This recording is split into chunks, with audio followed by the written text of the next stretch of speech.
everyone. In this video, we are going to see the summary of the play Bhoma written by Badal Sircar. Badal Sircar is an Indian Bengali writer. His period was between 1925 and 2011. He was an influential Indian dramatist and theatre director. His real name is Sudhindra Sarkar. He is also known as Badal Sircar. He was born on 15 July 1925 in Kolkata, India, in a Bengali Christian family. He was schooled at the Scottish Church Collegiate School and then Scottish Church College, where his father was a history professor. He studied civil engineering at the Bengal Engineering College, Shivpur, and Master of Arts degree in Comparative Literature from Jadavpur University in Calcutta. He started his own theatre company named Shatabdi in 1967. He established the third theatre in India. He is the pioneering figure in street theatre as well as in experimental and contemporary Bengali theatre. He has written more than 50 plays.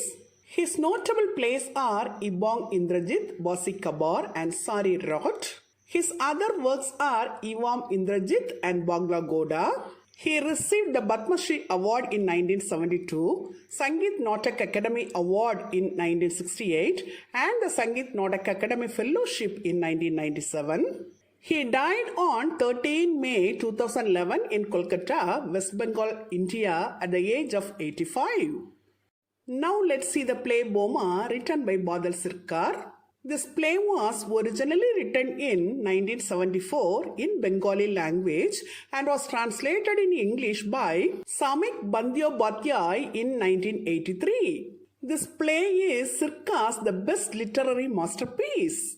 In this play, he addresses the social issues and reflects the bridge between the rural and the urban life. The play highlights the harsh realities faced by subaltern classes and gives a painful picture of oppressed class.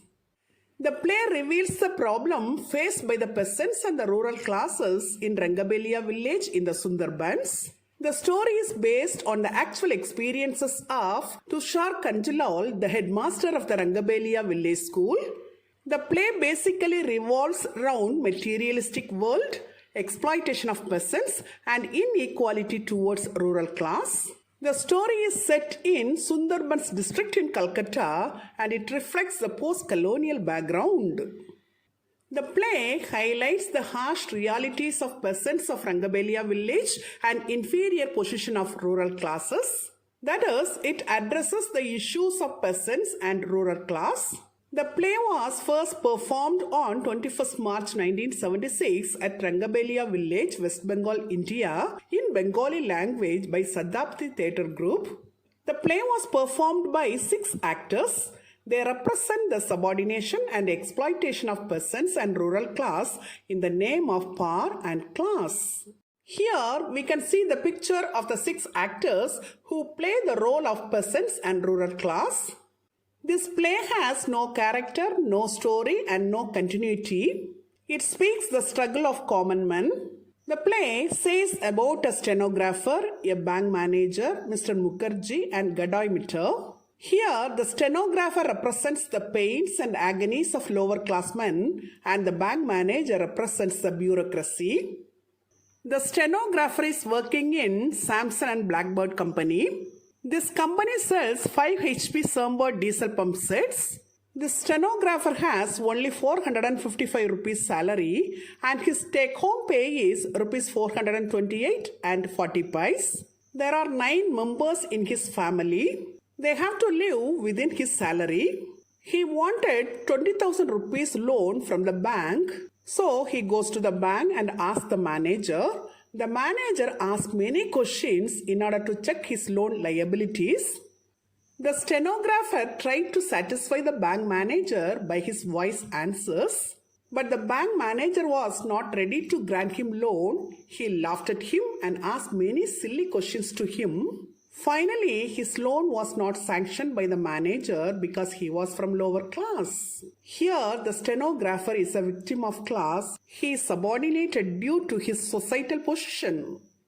At that time, the bank manager received a phone call from Mr. Mukherjee, a rich man. Mr. Mukherjee asked for a loan for rupees 1,30,000. The bank manager did not ask him any question about security. He immediately accepted over the phone to sanction the loan.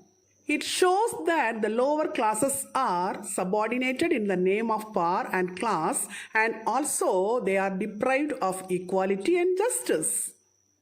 Moreover, in this play, Badal Sircar says about the domination of the rich and powerful over the poor, that is, the exploitation of the poor by the rich and the powerful. He portrays it with an example.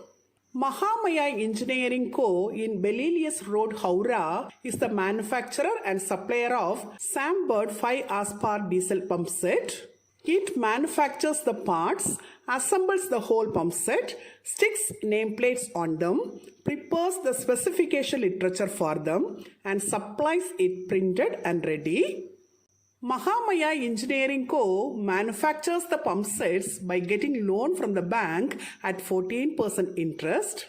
Even the land where the factory shed is built is not their own. It is taken lease for 20 years. Mahamaya Engineering Co. manufactures and supplies the pump sets to Samson and Blackbird Company. The Samson and Blackbird Company buys each pump set from Mahamaya Engineering Co. at very low price of rupees 2,500. Then the Samson and Blackbird Company sells each pump set for rupees 4,625 to the public. By that, the profit received by the company for each pump set is rupees 2,125. The company does not pay the cost of the pump sets in cash as soon as it buys them, but it pays the money only after all sets are sold. So, Mahamaya is always short of capital to make new sets, and it goes to the bank for loans. The bank asks for security and hesitates to give loan for them. In this play, Badal Sircar highlights the wide gap between urban and rural classes and also the subordination of peasants living in Rangabilia. The villages of Rangabilia are exploited. They have only little land for farming.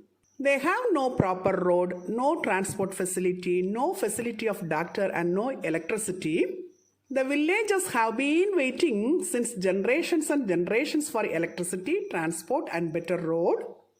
But the condition of urban areas in India is just opposite.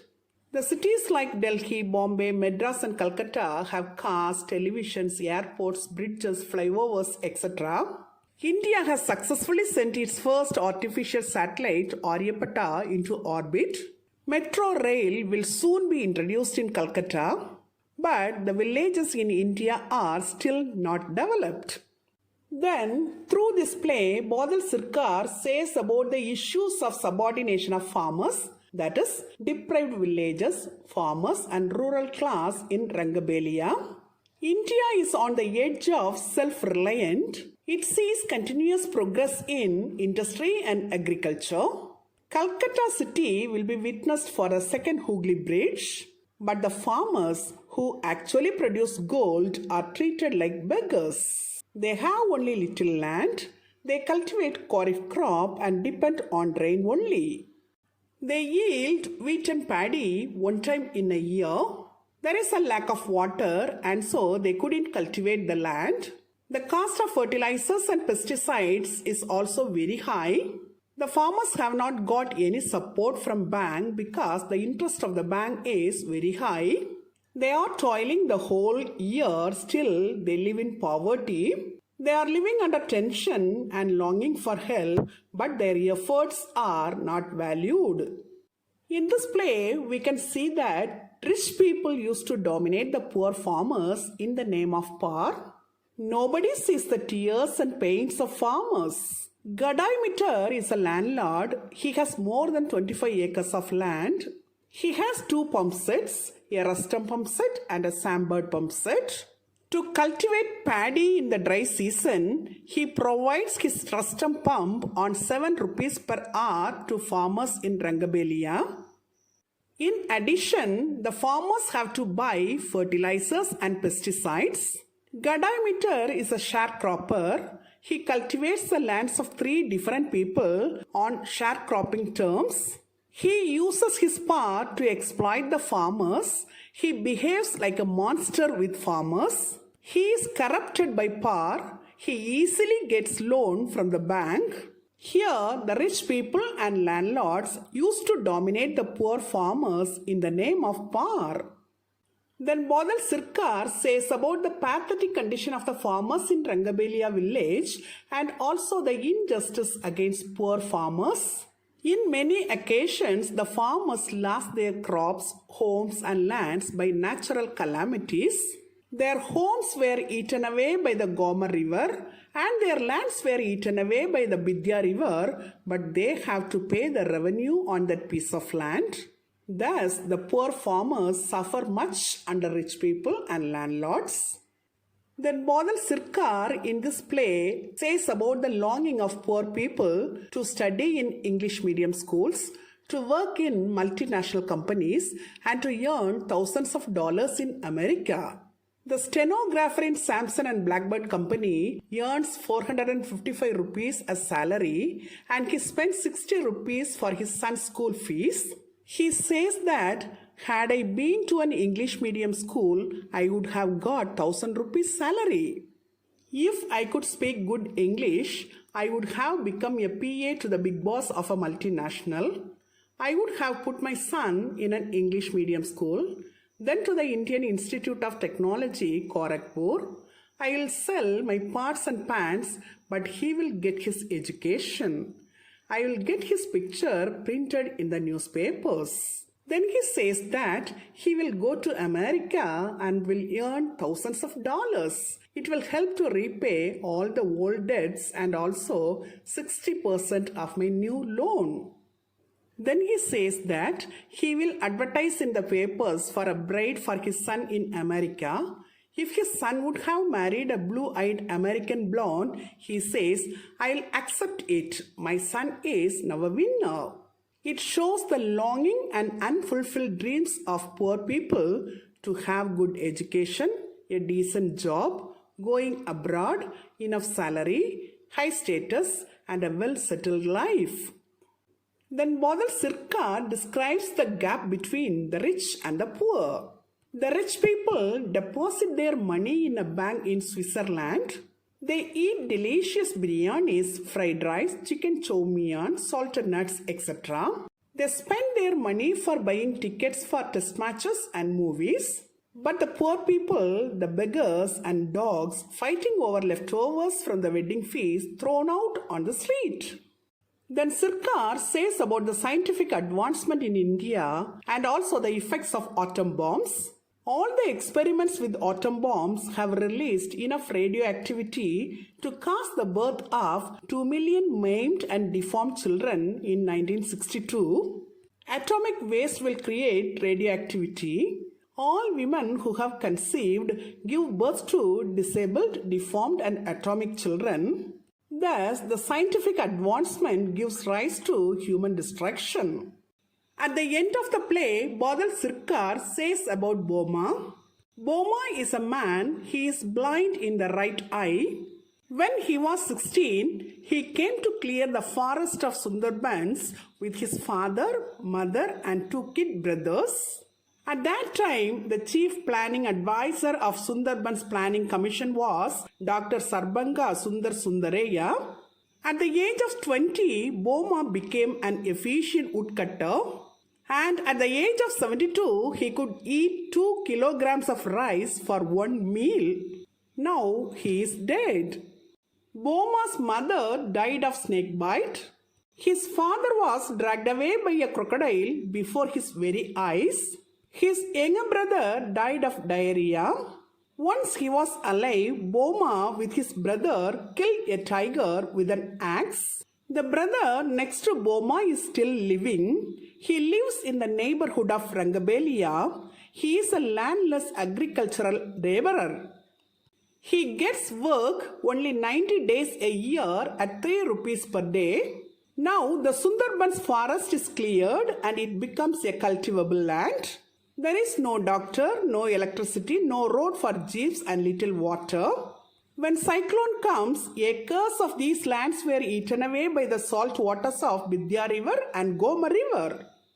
Then Badal Sircar says that from Kashmir to Kanyakumari and from the Himalayas to the Indian Ocean, this is the blessed sacred land of India. India's economic foundation is sufficiently firm, but some people even now dream of hot white rice and some others are enjoying delicious biryanis. Some people are living in luxurious bungalows and some others remain as pavement dwellers in renowned cities like Calcutta. Thus, Badal Sircar ends his play. Till now, we have seen the elaborate summary of the play, and now let us see the analysis of the play. This play is an absurd play, that is, a drama in which normal conventions and dramatic structure are ignored or modified in order to present life as irrational or meaningless. In this play, Bhoma represents all single persons and all events in society. Land plays a vital role in this play. This play highlights the exploitation of poor by the rich. This play highlights the following points: physical and mental sufferings of poor people, rich always remain rich and poor always remain poor, issues of peasants and the subaltern classes, commercialization of farmers and low-class people, impact of colonialism or post-colonial effects on Indian society, and wide gap between urban and rural classes. This play underlines the untold pains and pangs of subaltern classes. The writer appeals to landlords and rich people to be humanized with subaltern classes, and also he appeals to superior classes to treat the subaltern classes fairly. The writer has used images like the blood of fish, the blood of humans, cold blood and warm blood as reference. Till now, in this video, we have seen the summary and analysis of the play Bhoma written by Badal Sircar in an elaborate manner. Hope you have understood it very clearly. Thank you for listening. For more videos on English language and literature, subscribe and watch our YouTube channel English Language Waves.